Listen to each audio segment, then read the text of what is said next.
ಓಂ ಶಾಂತಿ. ಇಂದಿನ ದಿನಾಂಕ 18/2/2026. ಪ್ರಾರ್ಥ ಮುರುಳಿ ಬಾಪ್ತಾದ ಮಧುಬನ. ಮಧುರ ಮಕ್ಕಳೇ, ನೀವು ಹಳೆಯ ಪ್ರಪಂಚದಿಂದ ಸತ್ತು ಹೊಸ ಪ್ರಪಂಚದಲ್ಲಿ ಹೋಗುವುದಕ್ಕಾಗಿ ಈ ವಿಶ್ವವಿದ್ಯಾಲಯಕ್ಕೆ ಬಂದಿದ್ದೀರಿ. ಈಗ ನಿಮ್ಮ ಪ್ರೀತಿಯು ಒಬ್ಬ ಭಗವಂತನೊಂದಿಗೆ ಜೋಡಿಸಲ್ಪಟ್ಟಿದೆ. ಪ್ರಶ್ನೆ: ಯಾವ ವಿಧಿಯಿಂದ ತಂದೆಯ ನೆನಪು ನಿಮ್ಮನ್ನು ಸಾಹುಕಾರನನ್ನಾಗಿ ಮಾಡಿಬಿಡುತ್ತದೆ? ಉತ್ತರ: ತಂದೆಯು ಬಿಂದುವಾಗಿದ್ದಾರೆ. ಬಿಂದುವಾಗಿ ಬಿಂದು ತಂದೆಯನ್ನು ನೆನಪು ಮಾಡಿ ಆಗ ಸಾಹುಕಾರರಾಗಿ ಬಿಡುವಿರಿ.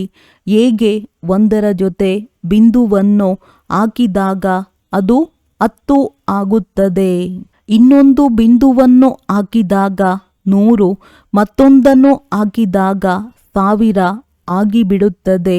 ಹಾಗೆಯೇ ತಂದೆಯ ನೆನಪಿನಿಂದ ಬಿಂದುಗಳು ಸೇರುತ್ತಾ ಹೋಗುತ್ತದೆ. ನೀವು ಧನವಂತರಾಗುತ್ತಾ ಹೋಗುತ್ತೀರಿ. ನೆನಪಿನಲ್ಲಿಯೇ ಸತ್ಯ ಸಂಪಾದನೆ ಇದೆ.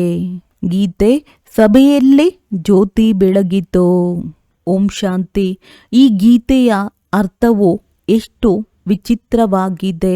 ಪ್ರೀತಿಯು ಏತಕ್ಕಾಗಿ ಏರ್ಪಟ್ಟಿದೆ ಮತ್ತು ಯಾರೊಂದಿಗೆ ಇದೆ? ಭಗವಂತನೊಂದಿಗೆ. ಏಕೆಂದರೆ ಈ ಪ್ರಪಂಚದಿಂದ ಸತ್ತು ಅವರ ಬಳಿ ಹೋಗಬೇಕಾಗಿದೆ. ಈ ರೀತಿ ಎಂದಾದರೂ ಯಾರ ಜೊತೆಯಾದರೂ ಪ್ರೀತಿಯೇ ಏರ್ಪಡುತ್ತದೆಯೇ? ನಾವು ಸತ್ತು ಹೋಗುತ್ತೇವೆಂಬ ವಿಚಾರ ಬರುತ್ತದೆಯೇ? ಆ ವಿಚಾರ ಬಂದರೆ ಮತ್ತೆ ಯಾರಾದರೂ ಪ್ರೀತಿಯನ್ನು ನೀಡುವರೇ? ಗೀತೆಯ ಅರ್ಥವು ಎಷ್ಟು ವಿಚಿತ್ರವಾಗಿದೆ. ಜ್ಯೋತಿಯೊಂದಿಗೆ ಪತಂಗವು ಪ್ರೀತಿಯನ್ನಿಟ್ಟು ಅದನ್ನು ಸುತ್ತಿ ಸುತ್ತಿ ಸುಟ್ಟು ಹೋಗುತ್ತದೆ. ನೀವು ಸಹ ತಂದೆಯ ಪ್ರೀತಿಯಲ್ಲಿ ಶರೀರವನ್ನು ಬಿಡಬೇಕಾಗಿದೆ. ಅರ್ಥಾತ್ ತಂದೆಯನ್ನು ನೆನಪು ಮಾಡುತ್ತಾ ಮಾಡುತ್ತಾ ಶರೀರ ಬಿಡಬೇಕಾಗಿದೆ. ಈ ಗಾಯನವು ಕೇವಲ ಒಬ್ಬರಿಗಾಗಿಯೇ ಇದೆ.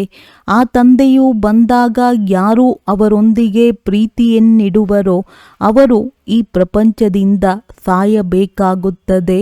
ಭಗವಂತನೊಂದಿಗೆ ಪ್ರೀತಿಯನ್ನಿಡುವುದರಿಂದ ಸತ್ತು ಎಲ್ಲಿಗೆ ಹೋಗುತ್ತೀರಿ? ಅವಶ್ಯವಾಗಿ ಭಗವಂತನ ಬಳಿಯೇ ಹೋಗುತ್ತೀರಿ. ಮನುಷ್ಯರು ಭಗವಂತನ ಬಳಿ ಹೋಗುವುದಕ್ಕಾಗಿ ದಾನ ಪುಣ್ಯ ತೀರ್ಥಯಾತ್ರೆಗಳನ್ನು ಮಾಡುತ್ತಾರೆ. ಶರೀರ ಬಿಡುವ ಸಮಯದಲ್ಲಿಯೂ ಮನುಷ್ಯರಿಗೆ ಭಗವಂತನನ್ನು ನೆನಪು ಮಾಡಿ ಎಂದು ಹೇಳುತ್ತಾರೆ. ಭಗವಂತನು ಎಷ್ಟು ಪ್ರಸಿದ್ಧವಾಗಿದ್ದಾರೆ. ಅವರು ಬರುತ್ತಾರೆಂದರೆ ಇಡೀ ಪ್ರಪಂಚವನ್ನು ಸಮಾಪ್ತಿ ಮಾಡಿಬಿಡುತ್ತಾರೆ. ನಿಮಗೆ ತಿಳಿದಿದೆ, ಹಳೆಯ ಪ್ರಪಂಚದಿಂದ ಸತ್ತು ಹೊಸ ಪ್ರಪಂಚದಲ್ಲಿ ಹೋಗುವುದಕ್ಕಾಗಿ ಈ ವಿಶ್ವವಿದ್ಯಾಲಯಕ್ಕೆ ಬರುತ್ತೇವೆ. ಹಳೆಯ ಪ್ರಪಂಚಕ್ಕೆ ಪತಿತ ಪ್ರಪಂಚ ನರಕವೆಂದು ಹೇಳಲಾಗುತ್ತದೆ. ತಂದೆಯು ಹೊಸ ಪ್ರಪಂಚಕ್ಕೆ ಹೋಗುವ ಮಾರ್ಗವನ್ನು ತಿಳಿಸುತ್ತಾರೆ. ಕೇವಲ ನನ್ನನ್ನು ನೆನಪು ಮಾಡಿ, ನಾನು ಸ್ವರ್ಗದ ರಚಯಿತನಾಗಿದ್ದೇನೆ.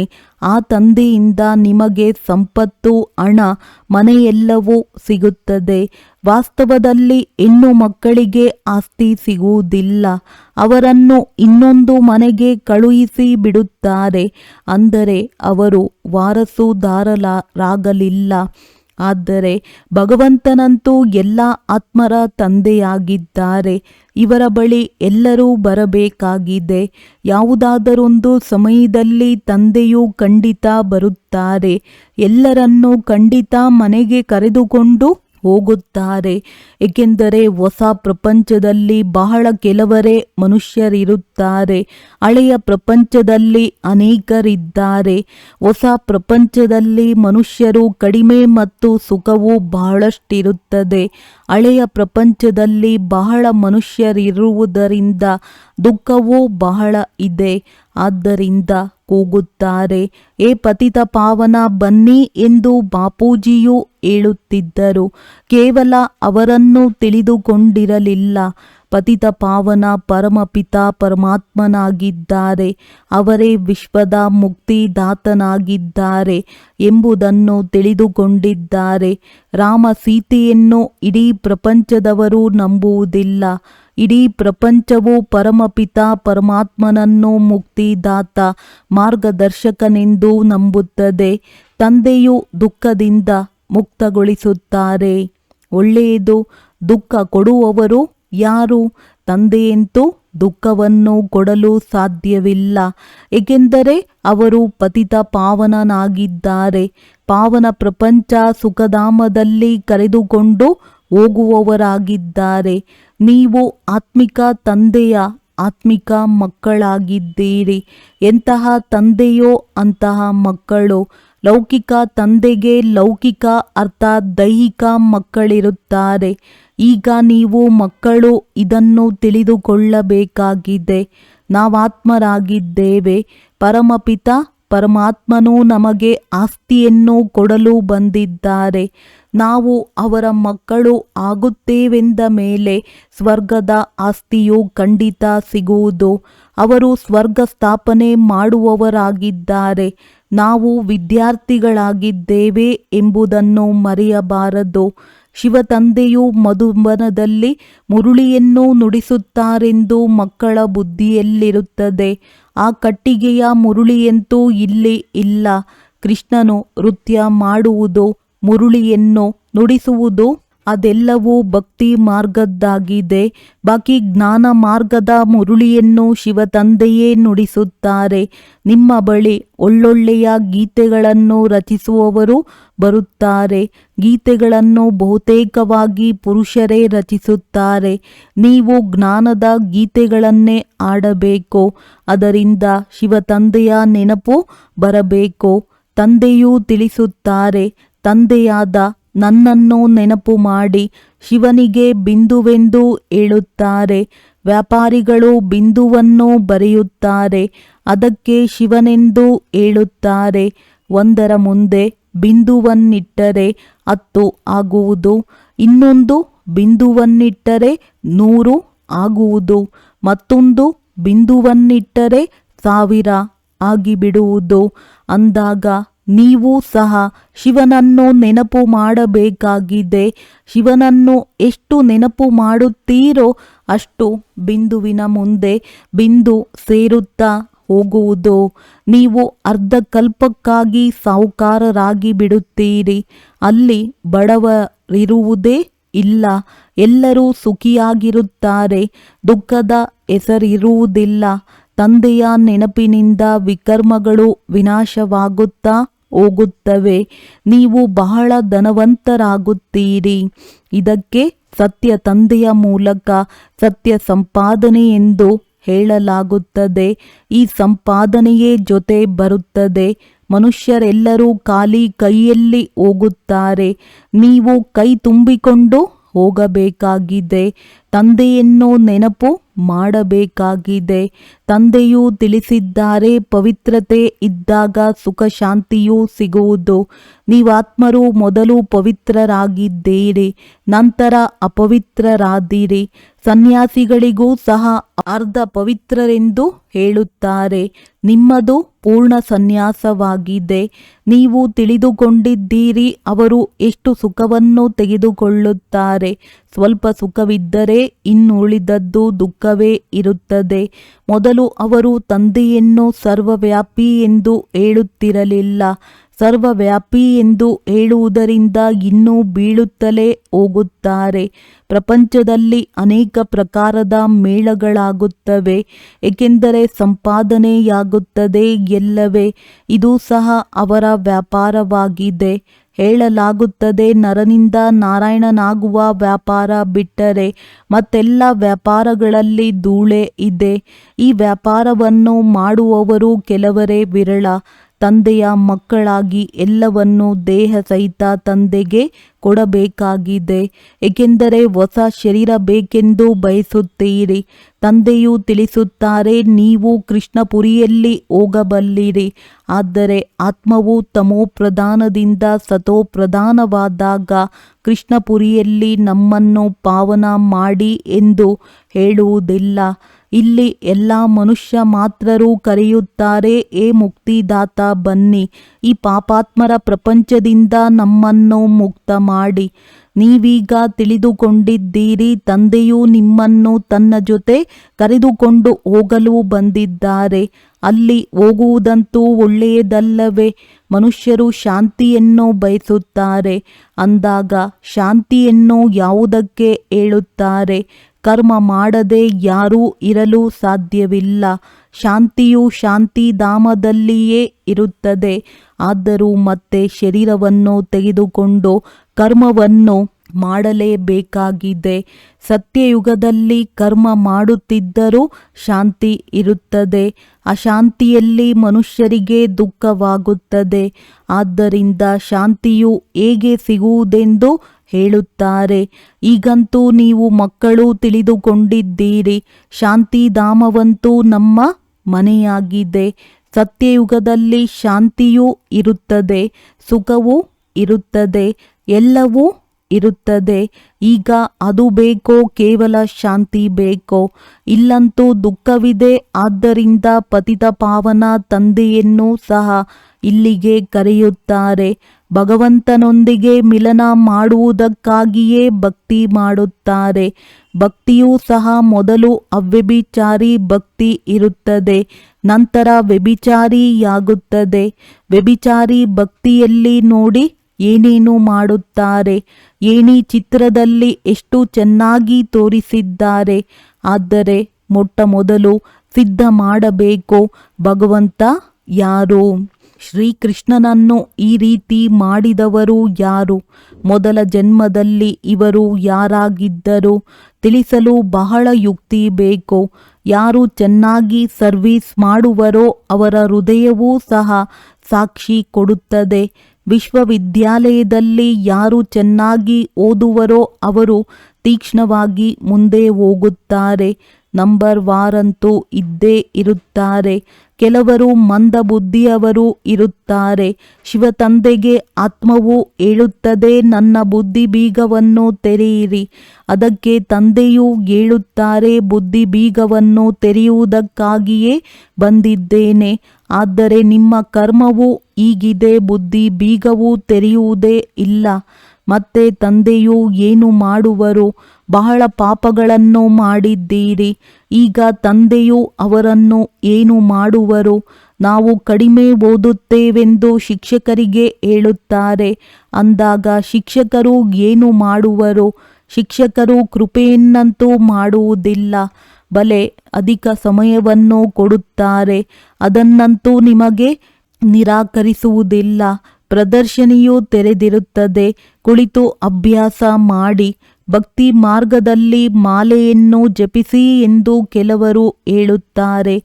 ಈ ಮಂತ್ರವನ್ನು ನೆನಪು ಮಾಡಿಕೊಳ್ಳಿ ಎಂದು ಕೆಲವರು ಹೇಳುತ್ತಾರೆ. ಇಲ್ಲಂತೂ ತಂದೆಯು ತಮ್ಮ ಪರಿಚಯವನ್ನು ಕೊಡುತ್ತಾರೆ. ತಂದೆಯನ್ನು ನೆನಪು ಮಾಡಬೇಕಾಗಿದೆ, ಅವರಿಂದ ಆಸ್ತಿಯೂ ಸಿಗುತ್ತದೆ. ಅಂದ ಮೇಲೆ ಚೆನ್ನಾಗಿ ತಂದೆಯಿಂದ ಪೂರ್ಣ ಆಸ್ತಿಯನ್ನು ತೆಗೆದುಕೊಳ್ಳಬೇಕಲ್ಲವೇ?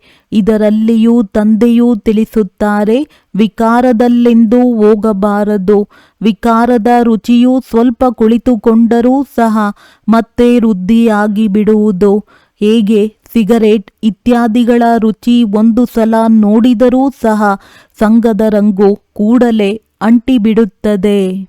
ಮತ್ತೆ ಆ ಚಟವನ್ನು ಬಿಡುವುದೇ ಕಷ್ಟವಾಗಿ ಬಿಡುತ್ತದೆ. ಎಷ್ಟೊಂದು ನೆಪ ಹೇಳುತ್ತಾರೆ. ಆದ್ದರಿಂದ ಯಾವುದೇ ಹವ್ಯಾಸವಾಗಬಾರದು. ಚೀಚಿ ಹವ್ಯಾಸಗಳನ್ನು ಕಳೆಯಬೇಕಾಗಿದೆ. ತಂದೆಯು ತಿಳಿಸುತ್ತಾರೆ, ಜೀವಿಸಿದಂತೆಯೇ ಶರೀರದ ಪರಿವೆಯನ್ನು ಬಿಟ್ಟು ನನ್ನನ್ನು ನೆನಪು ಮಾಡಿ. ದೇವತೆಗಳಿಗೆ ಯಾವಾಗಲೂ ಪವಿತ್ರ ಭೋಜನವನ್ನೇ ನೈವೇದ್ಯವನ್ನಿಡಲಾಗುತ್ತದೆ. ಅಂದಾಗ ನೀವು ಸಹ ಪವಿತ್ರ ಭೋಜನವನ್ನು ಸ್ವೀಕರಿಸಿ. ಇತ್ತೀಚೆಗಂತೂ ಅಪ್ಪಟವಾದ ತುಪ್ಪವೂ ಸಿಗುವುದಿಲ್ಲ, ಎಣ್ಣೆಯನ್ನೂ ತಿನ್ನುತ್ತಾರೆ. ಸತ್ಯಯುಗದಲ್ಲಿ ಎಣ್ಣೆ ಇತ್ಯಾದಿಗಳಿರುವುದಿಲ್ಲ. ಇಲ್ಲಂತೂ ಡೈರಿಯಲ್ಲಿ ನೋಡಿ ಎಷ್ಟು ಶುದ್ಧವಾದ ತುಪ್ಪವನ್ನಿಟ್ಟಿದ್ದಾರೆ. ಕಲಬೆರಕೆ ತುಪ್ಪವನ್ನೂ ಇಟ್ಟಿದ್ದಾರೆ. ಎರಡರ ಮೇಲೂ ಶುದ್ಧ ತುಪ್ಪವೆಂದು ಬರೆದಿದ್ದಾರೆ. ಬೆಲೆಯಲ್ಲಿ ಅಂತರವಾಗಿ ಬಿಡುತ್ತದೆ. ಈಗ ನೀವು ಮಕ್ಕಳು ಅರಳಿರುವ ಹೂವಿನ ತರಹ ಹರ್ಷಿತರಾಗಿರಬೇಕು. ಸ್ವರ್ಗದಲ್ಲಂತೂ ಸ್ವಾಭಾವಿಕ ಸೌಂದರ್ಯವಿರುತ್ತದೆ.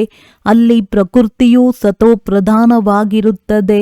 ಲಕ್ಷ್ಮೀನಾರಾಯಣರಂತಹ ಸ್ವಾಭಾವಿಕ ಸೌಂದರ್ಯವಂತರನ್ನಾಗಿ ಇಲ್ಲಿ ಯಾರೂ ಮಾಡಲು ಸಾಧ್ಯವಿಲ್ಲ. ಅವರನ್ನು ಈ ಕಣ್ಣುಗಳಿಂದ ಯಾರಾದರೂ ನೋಡಲು ಸಾಧ್ಯವೇ? ಸಾಕ್ಷಾತ್ಕಾರವಾಗುತ್ತದೆ.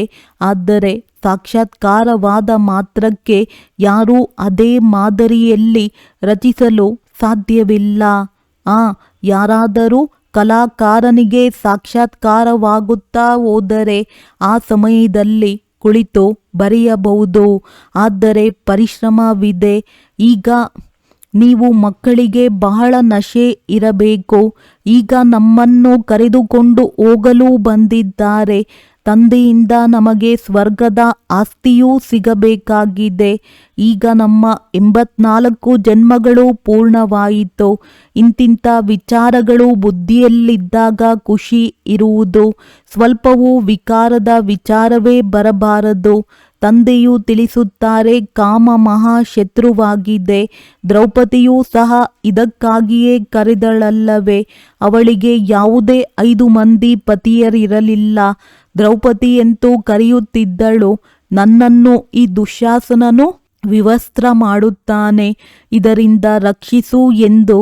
ಅಂದ ಮೇಲೆ ಮತ್ತೆ 5 ಮಂದಿ ಪತಿಯರಿರಲು ಹೇಗೆ ಸಾಧ್ಯ? ಇಂತಹ ಮಾತಿರಲು ಸಾಧ್ಯವಿಲ್ಲ. ಮತ್ತೆ ಮತ್ತೆ ನೀವು ಮಕ್ಕಳಿಗೆ ಹೊಸ ಹೊಸ ವಿಚಾರಗಳು ಸಿಗುತ್ತಿರುತ್ತವೆ.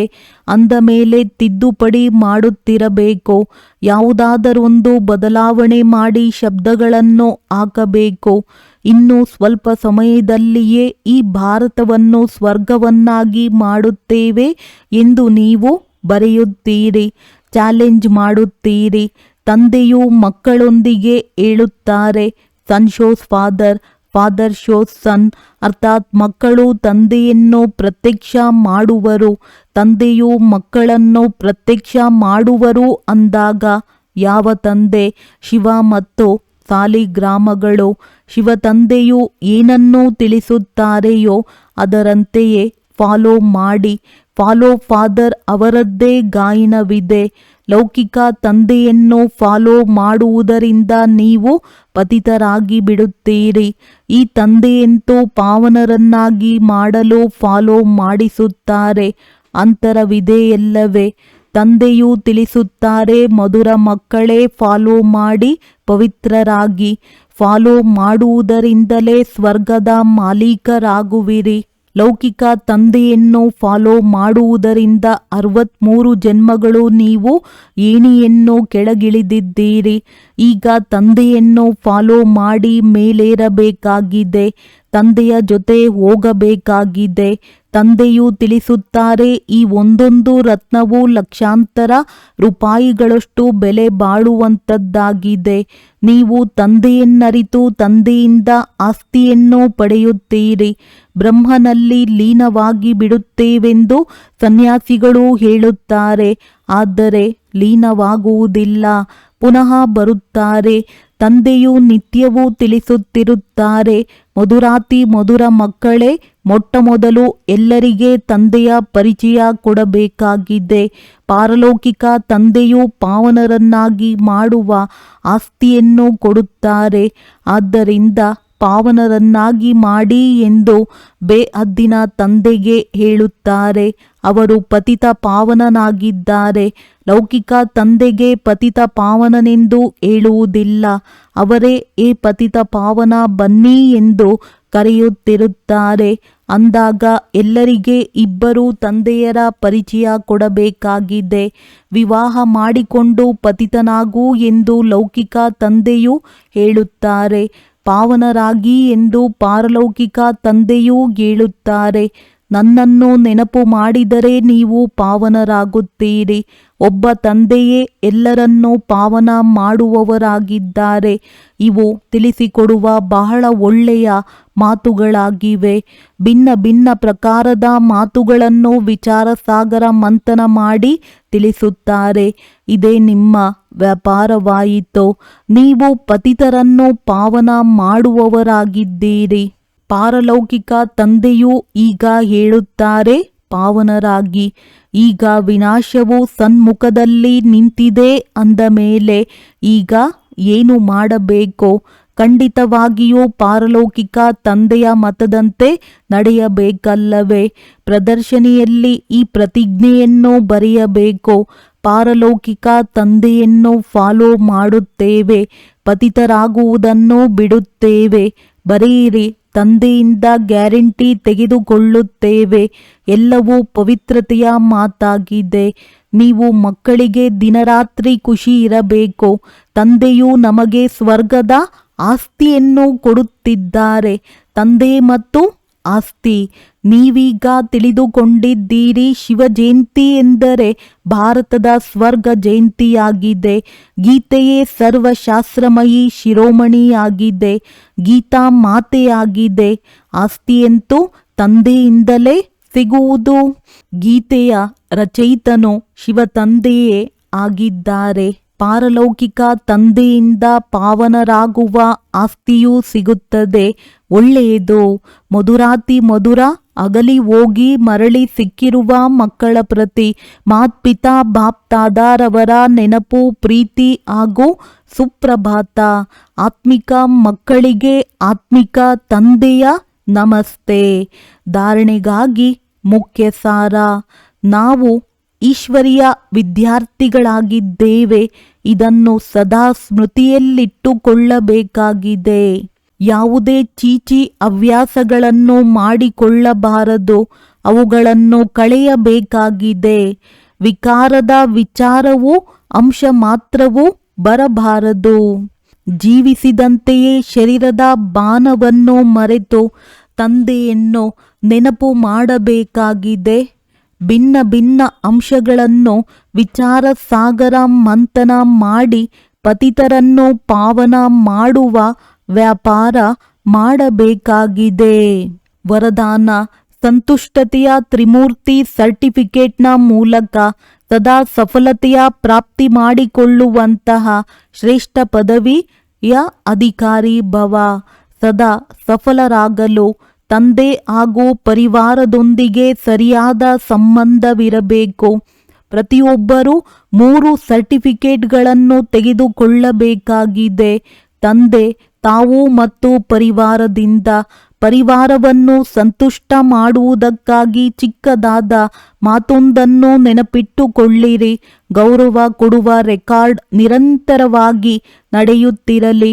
ಇದರಲ್ಲಿ ನಿಷ್ಕಾಮಿಯಾಗಿರಿ.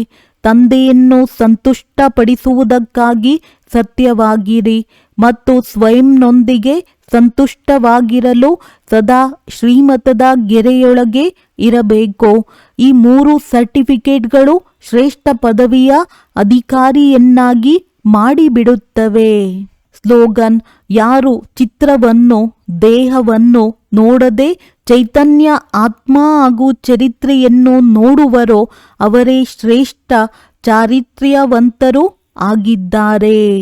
ಅವ್ಯಕ್ತ ಸೂಚನೆ: ಏಕತೆ ಮತ್ತು ವಿಶ್ವಾಸದ ಗುಣಲಕ್ಷಣಗಳ ಮೂಲಕ ಸಫಲತಾ ಸಂಪನ್ನರಾಗಿರಿ. ಹೇಗೆ ಸರ್ವ ಆತ್ಮಗಳಿಗೆ ಜ್ಞಾನದ ಬೆಳಕನ್ನು ಕೊಡುವುದಕ್ಕೆ ಸದಾ ಶುಭ ಭಾವನಾ ಅಥವಾ ಕಲ್ಯಾಣದ ಭಾವನೆಯನ್ನು ಇಟ್ಟುಕೊಳ್ಳುತ್ತೀರಿ, ಹಾಗೆಯೇ ತಮ್ಮ ಈ ದೈವಿ ಸಂಘಟನೆಯನ್ನು ಏಕರಸ ಸ್ಥಿತಿಯಲ್ಲಿ ಸ್ಥಿತರಾಗಿ ಸಂಘಟನೆಯ ಶಕ್ತಿಯನ್ನು ಹೆಚ್ಚಿಸುವ ಪ್ರಯತ್ನ ಮಾಡಿ.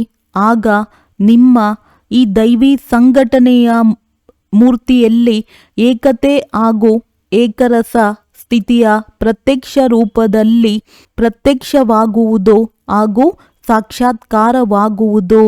ಒಳ್ಳೆಯದು. ಓಂ ಶಾಂತಿ.